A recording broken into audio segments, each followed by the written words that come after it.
Living a well-balanced lifestyle goes beyond ensuring your finances are in order. Welcome to Keeping the Well in Wealthy with Barbara Archer from Hightower. Barbara speaks with wellness industry leaders and related professionals to share more than financial planning advice. She addresses your questions about living a healthy lifestyle at any age. Learn how to gracefully maneuver life's challenges with support and resources to guide you along the way. Barbara and the team at Hightower help you make a plan, make an investment, and make a difference in your own wealth and well-being, and in your families, and within your community. Thank you for listening to Keeping the Well in Wealthy with Barbara Archer, sponsored by Hightower. Now, on to the show. Hello and welcome to Keeping the Well in Wealthy with your host, Barbara Archer from Hightower. Barbara, how are you? I am terrific, Eric. How are you today? I am doing fantastic. I got to meet the guest just briefly before we started, but I have no idea what you're talking about. Why'd you bring her on today?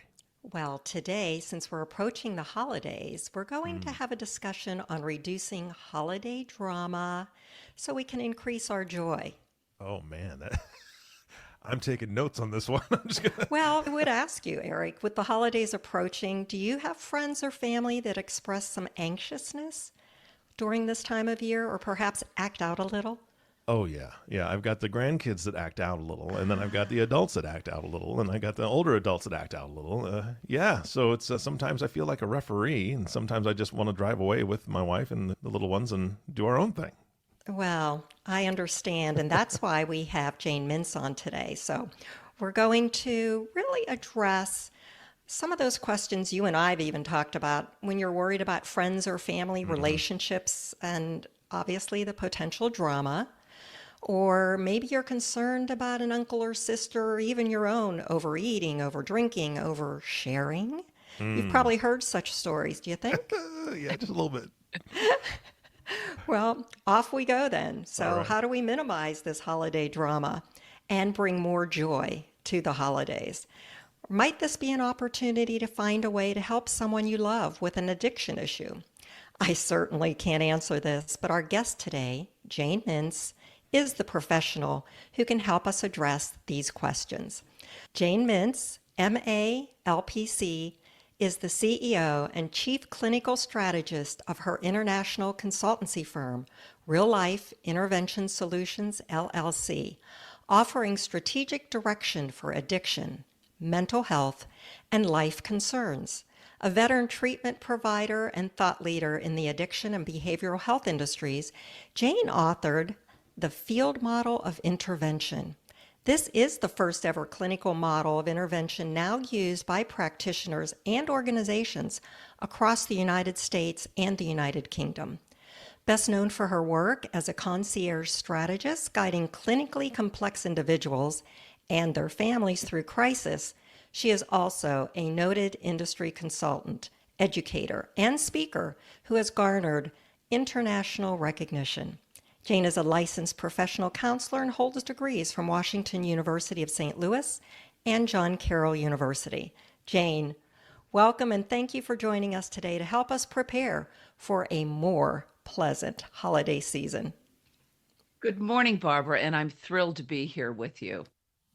Well, we are delighted to have you with us because, Jane, I understand that it's your own experience with addiction and recovery that grounds your work.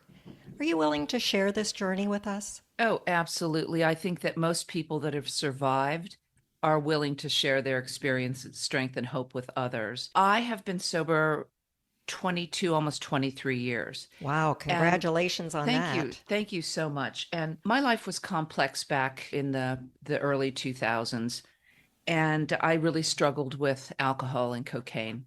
And I was a single mom of three kids, very responsible, was in the LPGA, had a big teaching practice, and life just rolled over me, as I think it does to many people. You come to a critical point where, wow, things are really complicated.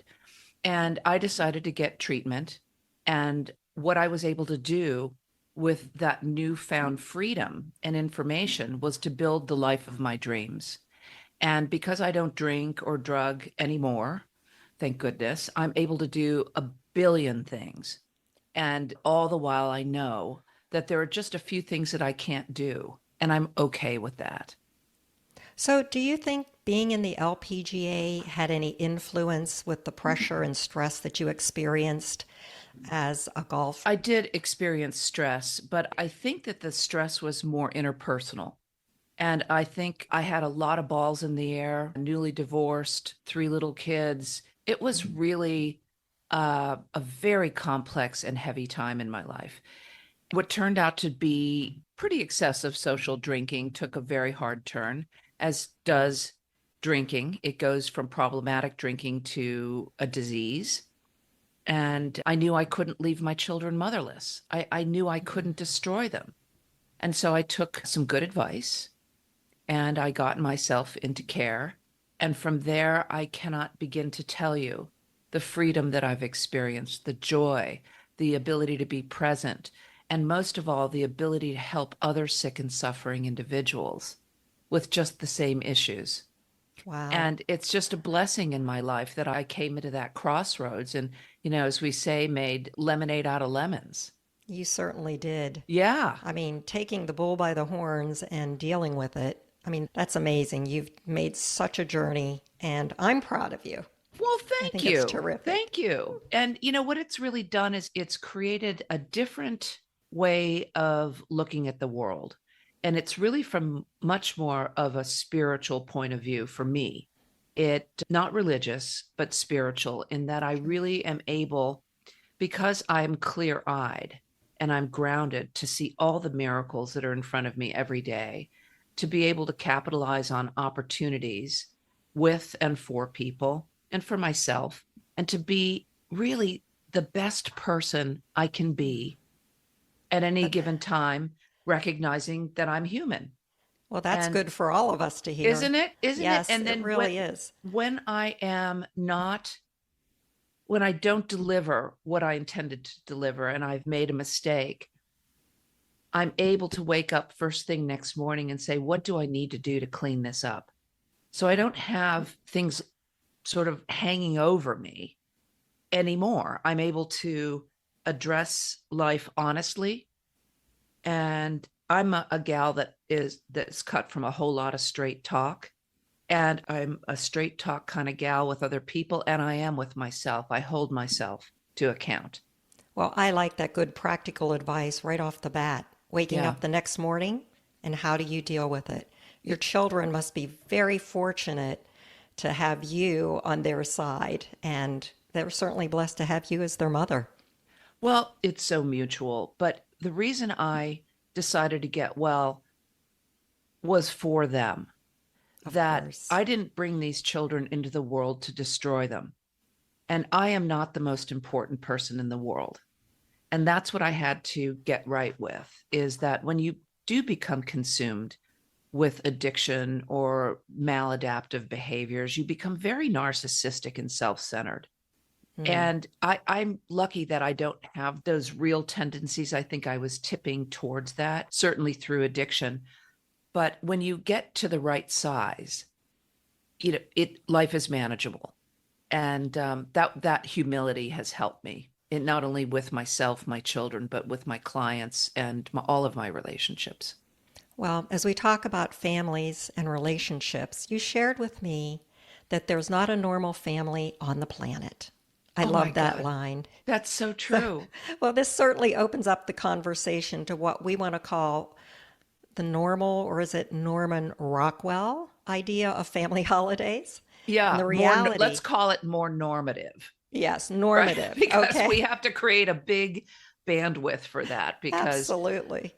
it Well, is. there's that reality many people experience stress and drama during this time, or the not so happy holidays. Do you see, first of all, an increase in anxiety or addiction issues over the holiday period? Oh, most definitely. Most definitely. And people approach the holidays with kind of normal excitement, but with a healthy dose of dread as well.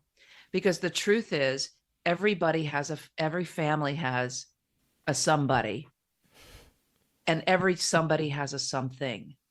Do you know what I mean? Oh, It's that none absolutely. of us are immune to people having normal life challenges, but when we invite them into a nuclear family, that's probably not the best idea. Well, let's talk about that for a moment, because as friends and family gather over the holidays, and even as a hostess or as the mom or the wife or the friend, we may know that there are some toxic behaviors that are inevitable. How do you insulate yourself from that drama and the anxiety that can occur? How do we help ourselves Well, so what that I'm we going to can say handle is it? going to sound so simple.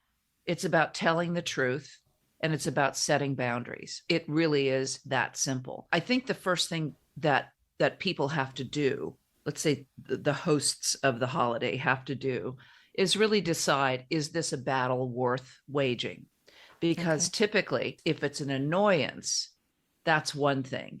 If it is toxic, that's a completely different thing. And many people have toxic family members and friends that have no compunctions about ruining anybody's holiday. And those people have to be dealt with frankly and kindly and with compassion, but with really strict boundaries.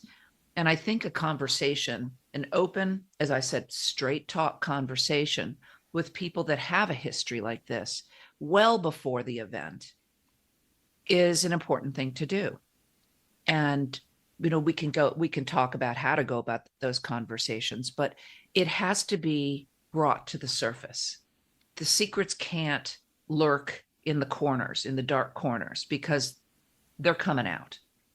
So would you consider addressing this one-on-one with the potential guest before the event? Is there a I time we should totally, just take them to absolutely. coffee and say, look, we've had some uncomfortable situations for these reasons, and maybe you can give us some words. How do we Sure. kindly, we don't want to come off obviously as threatening, judgmental. We don't want to elevate the emotions, but we want to address the emotions.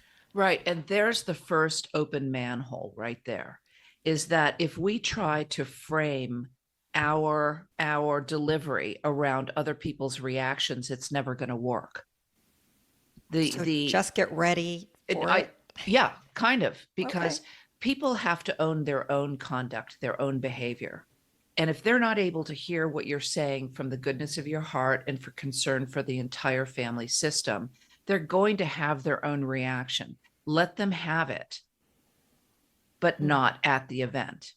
So Got you it. might have to rip off the Band-Aid and say, Bob, listen, we love you. We care about you, but we're not willing to have another family catastrophe like we've had for the last 6 or 10 years, whatever it is. And there's typically one or two people that will not take responsibility for their own behavior. Or if there are people in your family system that are constantly at war with one another, you need to set a boundary for those people to work their stuff out once and for all before they come, or to please opt out. Now, Okay. here's where you get into families saying, boy, that sounds great on paper, but what about this, that, and the other thing? Well, that's why I think it's really important for people to, take stock of what's important. And if your holiday is important, then that's where you focus your attention. If this is just an annoyance, as I said earlier, then you might let it go. But if you know that the storm is coming, prepare. And people's reactions, that's their responsibility. They're adults. They can have their own feelings.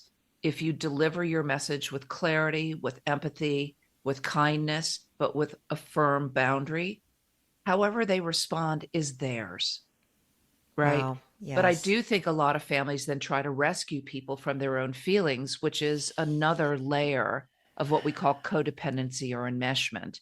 And that's deeply maladaptive. So no rescuing. No rescuing. Okay. You know, Fair if enough. if that Incredibly person, helpful. yeah, if that person has any chance to get well, they have to take stock of their life and they have to take responsibility for their life. So it's, to have a frank conversation with someone, land your best material from the most sincerest place you can offer it, and then turn around and try to help people through their feelings with it, it just sort of takes all the steam out of it, because it's really theirs to sort. Could I just have you have some of these conversations for Oh me? my God. I've become, because of the work I do, all I do is have hard conversations with people professionally. And it really is remarkable when you set a boundary and you don't take responsibility for other people's reactions, how Yes. much simpler life is. Wow. Well, that's incredibly helpful. And as I think about the holidays approaching, I mean, personally, I will tell you, when we're entertaining, my family will they would all tell you, my anxiousness heightens. I get a little shorter and sharper as the event gets closer. I'm fine once it starts, but getting there. So that's something I'm trying to work on, techniques to take care of myself. Can I ask you a question? Sure, absolutely. Please do. What are you anxious about? That's interesting. I don't want to disappoint anyone, right? I want to have the right food for the right people. I want it to be beautiful. I want the music to be delightful. I want to make that Norman Rockwell holiday picture. So, overachiever? A little bit, but not. You are among the normative who want to make holidays special. I do. And memory making events. I do. I think that's wonderful. At the end of the day, what people really take away isn't they'll mention how good the food was, how delightful the music was, but what they really walk away is with a memory of a loving interaction among family. And what family events do is deepen the love and deepen the commitment people have to one another. And that's not about the food, and it's not about the music. You're right. And we all love good food and good music. So, let me ask you this. If the turkey in the oven didn't cook, my grandmother did that one year. She completely forgot to turn on the oven. It happens. What do you think people would do? Well, I'm vegan, so they'd have to eat my food. Oh, God. Oh, God. So I actually fixed 2 meals. Okay. The severe underachiever that you are. My point is, people are nimble. No, you're right. We would play another game while you'd order a pizza. Well, I thought the hamburgers, right? Right. Exactly. It'd be fine. It would be and you fine. know what? That would be the story of how we all came together and we put out, we gotten Chinese or chips and dip or whatever we did, and everybody would roll up their sleeves and have a ball trying to figure it out. You're absolutely right. Okay, you've given me permission to just let that go. I'm just going to have more fun. You can. So what happens though if you're an individual that in fact your own behavior is the primary impetus to family strife during holiday gatherings? So let's say I'm the one that when I'm preparing dinner, maybe there's more wine in me than there is in the food, or right. Well, here's the conundrum about that question: is usually the person that is off track is either unaware or doesn't care. Oh, it's hard to believe someone wouldn't care. But when in my world of psychopathology and addiction and mental health, when people are really compromised in any one of those areas, they typically do not do a lot of self-introspection about what they need to do to pull it together for the holidays. They have usually become accustomed to letting other people worry about that and other people react to that. And if it's, again, everything's on a continuum. I deal with the, oh my God, are you kidding me cases. Yes. Right. Right. We're talking about, kind of, if you do have a tendency to overserve yourself, pull it together. Okay. And if you can't, then you need to look at it. If you are unable under the circumstances to modify your behavior so that you can have a harmonious interaction with other people, then you're in trouble. So this is when I, as a potential guest going to someone's home, could have that coffee one morning and say, we're really excited about coming to dinner. Right. However, I am concerned about the experiences we've had in the past. Right. But be very specific. because I think that when people are hearing constructive feedback, they are going to cherry pick what they want to hear. So we And can if be you, right up front and say, I really don't want to put you to bed again at the end of the night. yeah, you can say this year it's got to be different. And I Okay. love you, and I'm telling this, and this is not easy for me to say to you, but this has to stop. And what can I do to support you? Yeah. Okay. This is very helpful. So, knowing that people can kind of go off the rails at any time, but even during the holidays, is it a good time to get help? Because many people, if they want to help someone, they want to put it off till after the new year. And during the holidays, it's difficult, but everyone's there. What do you do? Do you You're put it off or do you address it?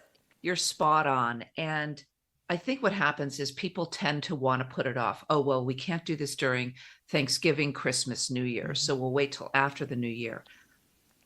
But what happens from the process of putting it off is typically something cataclysmic will happen, and it has to be addressed at that time. So it's really understandable why families would want to wait. When somebody is really, really sick and unhealthy and is kind of barreling towards the holiday, that's kind of an open season for people with addiction issues and mental health issues. And they typically are either intervened on prior to Christmas because the family said, we will not have another Christmas like this. No way, no how. And as hard as it is, we're going to intervene, or we're going to sit down and have a family meeting and openly discuss it. Or something happens because they waited and they can no longer wait. And so typically after the first of the year is one of the busiest times for any crisis specialist. Oh my gosh. So how do you go about seeking help for a loved one or for yourself? You mentioned intervening. Right. What does someone do? Well, that's a very broad term. And I think that the whole concept of intervention has been bastardized and watered down through the TV show, through all sorts of other notions of what tough love is. None of those things are true. Interventions can take on many different forms. If you're overweight after the holiday, you intervene on yourself by going to the gym. Sure. So the word intervention is more about any kind of action or process that changes an outcome, right? So having a conversation with somebody prior to an event is a form of intervention. Can you just take me back to what your question is? Because I had a blonde moment and No, forgot. that's fine. So how does one go about seeking help for a loved one or themselves? Is it a phone call? Is it typically is grouping your friends together? I don't know how to do this. The first thing to do is to ask somebody in the field Okay. what they think. And that could be a local therapist, that could be a psychiatrist, it could be friends that have had problems. I think friends actually are probably more willing to share their experience and strength and hope, and can tell you who they used, who they talked to, etc. But to have somebody like me, a clinical consultant that's independent, is an excellent way to start. And you would start with a consultation, just telling me, I'll use myself as an example, just telling me the story and giving me time to feed back to you what I think the different lanes are.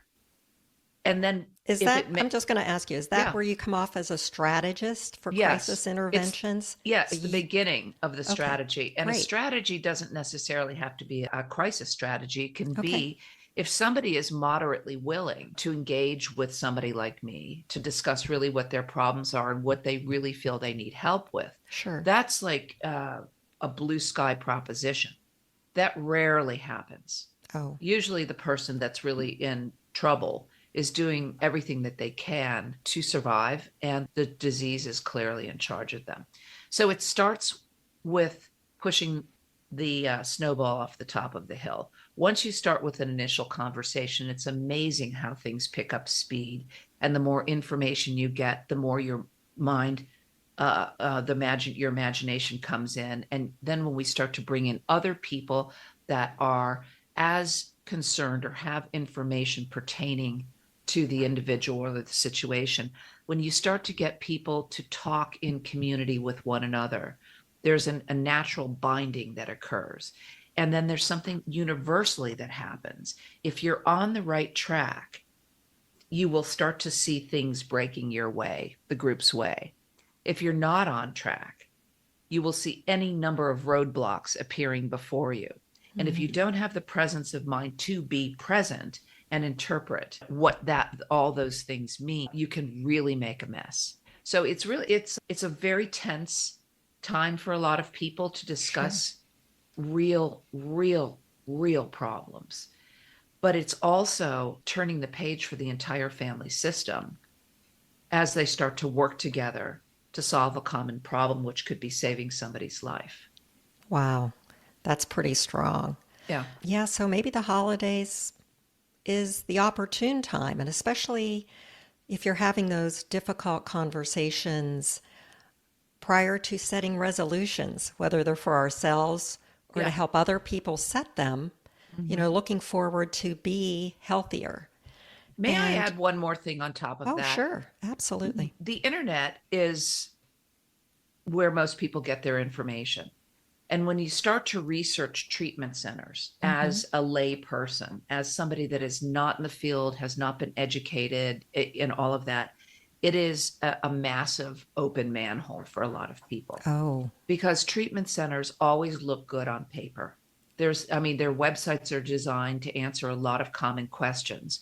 But what the real research is, who is running the organization? Who from the top down? What are their experiences? How long have they been in the business? How long have they been in these positions? Has the organization recently been bought or acquired into a conglomerate? All of these things make such a difference in terms of the kinds of care and the quality of care. Yeah, I wouldn't even know what questions to ask. Right. And, there are a lot of sophisticated people out there that are going to answer every one of your questions with great assurance. And I do think having a consultant, if it is all feasible to do, is your insurance policy.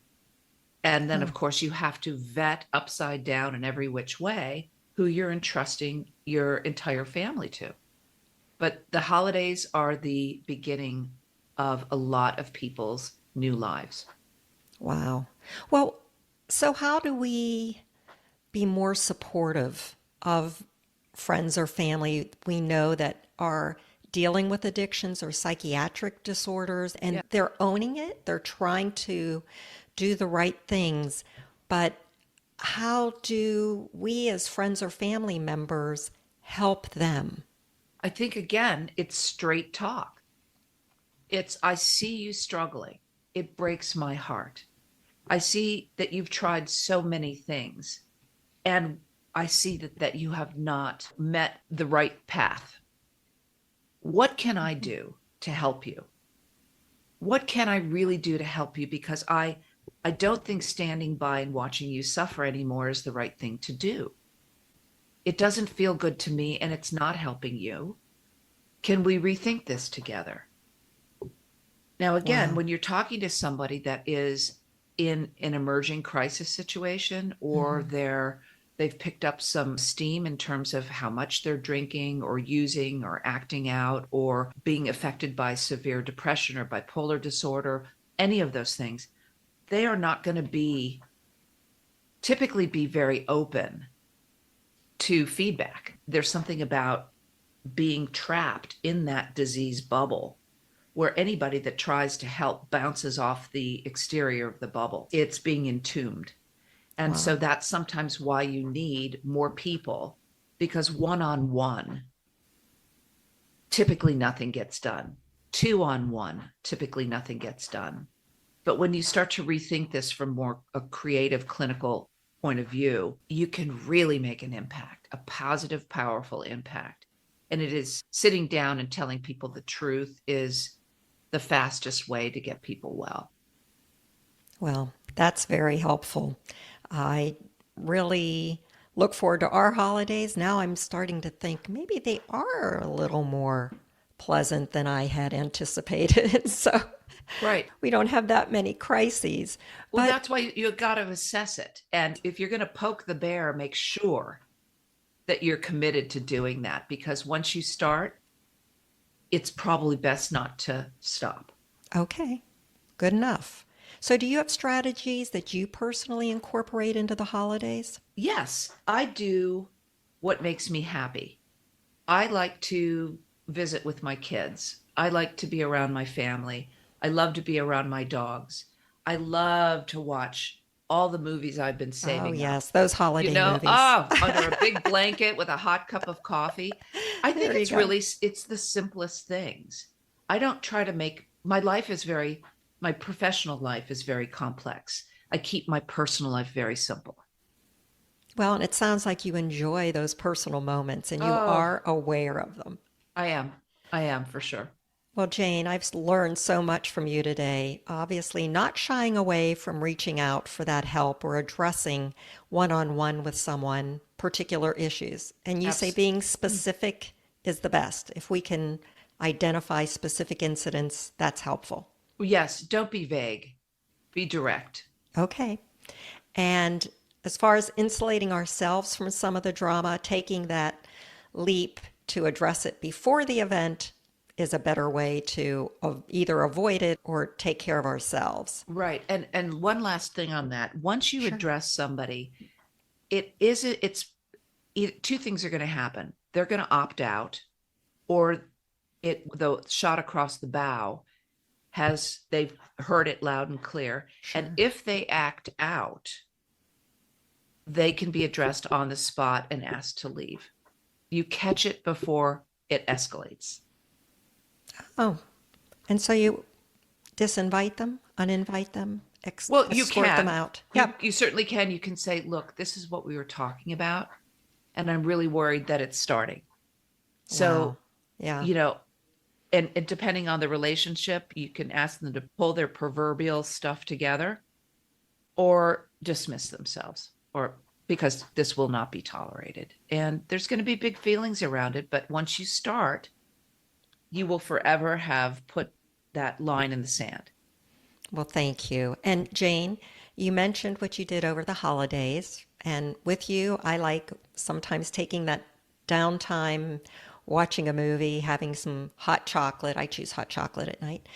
It is almond milk, by the way. Oh, And but can you share with us on a daily basis, how do you keep your well and wealthy? Well, I work hard and then I play golf every day. Every day? Every day. 18 holes or 9? 18 holes.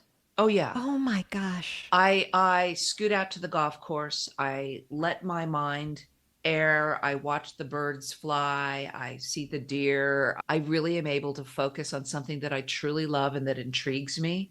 And then I come home, I have my wonderful dogs, and I play online backgammon and get sucked into the news. It's simple. Sure. I try to keep it really simple. And that's about it. That's great. That is great. Yeah. So, do you still give lessons? I don't. You'd give tips though. If we play together, you'll give me tips. I would help you if you were in a problem. Yes. Okay. Thank you. Just checking. So, I will always help you, Barbara. oh, you're so sweet. Well, we really appreciate you sharing your time and strategies with us. And I think we will all be looking forward to celebrating a more peaceful and pleasant holiday season with your informative suggestions and techniques. And I'm going to ask Eric to join us again because we had that question right up front if he has any stress over the holidays. So, Eric, do you have some questions for Jane, or do you typically experience a smooth and drama-less holiday season? Well, it's interesting because I take from the very beginning of the conversation, Barbara, when you were speaking about what you deal with in the holidays and wanting it to be perfect, you want it to be right. And I love the answer to that because it is hard for us a lot of times to get in the moment, right? And enjoy the moment because we're trying to figure out and make sure everybody's having a good time. Everybody's getting the most out of the time we're together. And a lot of times we miss our own moments, right? And so I love that advice at front. And the very end of it too, I'm not going to be shy. If somebody's struggling and we've talked about it already and we set expectations, I have no problem escorting them to their Uber. There Right. you go. That's right. They're That's outside, right. they're well waiting. done. Yeah. likely it won't happen again. Yeah, exactly. Yeah. So pack them in the back of the Uber and pat Off the car they a couple go. times and they take off, right? That's it. So I think that's not a bad plan. So again, Jane, thank you so much for all the information today. Again, Jane, thank you so much for being here. We're going to put your contact information in the show notes so people can just click the link and reach you. I'm hoping that folks that listen to this and feel that tug on their heartstrings to say, you know what, I do have that one person I love dearly, but we need to get them under control, or we need to help them through their crisis. I hope they reach out and they get some strategic advice. Barbara, thank you so much for facilitating this. I wouldn't be here without you. I mean, there would be no fun without you. So thank you so much for bringing in amazing guests. And our last thank you, of course, is to you, the listening audience. Thank you so much for tuning in and listening to Keeping the Well and Wealthy with Barbara Archer. If you have not subscribed to the podcast yet, please click the subscribe now button below. This way, when Barbara comes out with a new podcast, it'll show up directly on your listening device. And we humbly ask that you share this podcast, rate it, and leave a review, as this actually does help others find the show. And this is a great one for others to find and for you to share if you know somebody that may be struggling. Again, thanks for listening today. For everyone at Hightower, Happy holidays. we'll see you next time. Thank you for listening to Keeping the Well in Wealthy with Barbara Archer, sponsored by Hightower. Click the follow button to be notified when new episodes become available. The information covered and posted represents the views and opinions of the guest and does not necessarily represent the views or opinions of Hightower Wealth Advisors. The content has been made available for informational and educational purposes only. The content is not intended to be a substitute for professional investing advice. Always seek the advice of your financial advisor or other qualified financial service provider with any questions you may have regarding your investment planning. Hightower Wealth Advisors is a group comprised of investment professionals registered with Hightower Advisors, LLC, an SEC registered investment advisor. Some investment professionals may also be registered with Hightower Securities, LLC, member FINRA and SIPC. Advisory services are offered through Hightower Advisors, LLC. Securities are offered through Hightower Securities, LLC. This is not an offer to buy or sell securities. No investment process is free of risk, and there is no guarantee that the investment process or the investment opportunities referenced herein will be profitable. Past performance is neither indicative nor a guarantee of future results. The investment opportunities referenced herein may not be suitable for all investors. All data or other information referenced herein is from sources believed to be reliable. Any opinions, news, research, analysis, prices, or other data or information contained in this presentation is provided as general market commentary and does not constitute investment advice. Hightower Wealth Advisors and Hightower Advisors LLC or any of its affiliates make no representations or warranties expressed or implied as to the accuracy or completeness of the information or for statements or errors or omissions or results obtained from the use of this information. Hightower Wealth Advisors and Hightower Advisors LLC assume no liability for any action made or taken in reliance on or relating in any way to this information. The information is provided as of the date referenced in the document. Such data and other information are subject to change without notice. This document was created for informational purposes only. The opinions expressed herein are solely those of the authors and do not represent those of Hightower Advisors LLC or any of its affiliates. Hightower Advisors LLC or any of its affiliates do not provide tax or legal advice. This material is not intended or written to provide and should not be relied upon or used as a substitute for tax or legal advice. Information contained herein does not consider an individual's or entity's specific circumstances or applicable governing law, which may vary from jurisdiction to jurisdiction and be subject to change. Clients are urged to consult their tax or legal advisor for related questions.